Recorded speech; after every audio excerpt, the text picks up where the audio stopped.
Hey, what's up, everyone? I wanted to talk about. Can you see the stain on my shirt? I got sauce on my shirt from lunch. It wasn't from pizza. It was from meatballs. I wanted to talk about something that people don't ever really like to talk about in my profession, and that's the hard truth that homeownership, believe it or not, is not for everyone. And I don't know, there's so many unrealistic conversations that people have. Like, there's some people that clearly should never own a home. They just shouldn't. And people tell them, like, oh, but you should own a home. Why are you wasting your money renting? You know what? Honestly, sometimes it's not wasting your money renting. You got to pay somewhere to live. And some people, financially, they can rent way cheaper than it would be to own a home. And that's not a bad thing. The reason I wanted to bring this up is because I see this with first-time buyers especially. They put every dollar they have into buying a house. And I think there's nothing wrong with that. I did that. Katie and I did that for our first house. We put every dollar we had into closing on that house. And we were taking a risk. But we knew the risk. We were taking the risk in that if the furnace blows, we're screwed.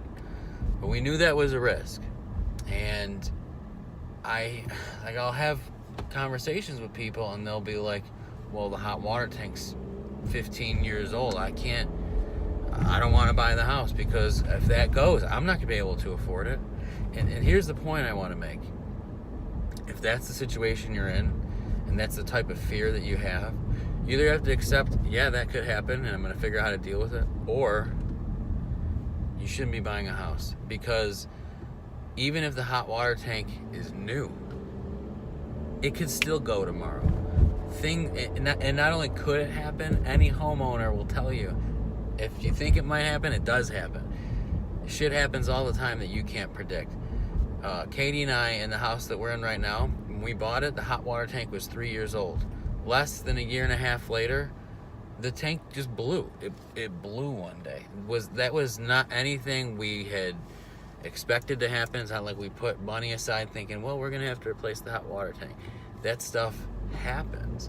And if you don't want to accept that, and financially you're so fearful that if anything goes wrong, you can't afford to fix anything, you really shouldn't buy a house.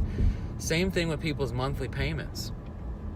Some people are stretched so thin with their monthly payment that the idea of going up $1,000 when making an offer for a house, like that extra $4 or $5 a month, puts them over the edge, and they think, this is way over budget. I'm not going to be able to afford an extra $5 a month.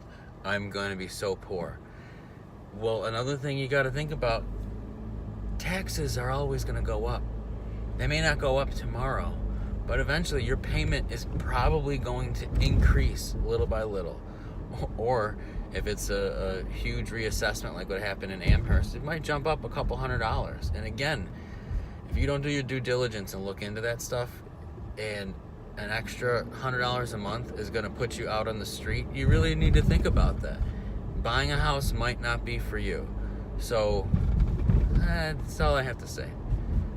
If you really can't afford, if anything goes wrong and you're going to freak out about it, then what's the matter with you? You shouldn't buy a house. Goodbye.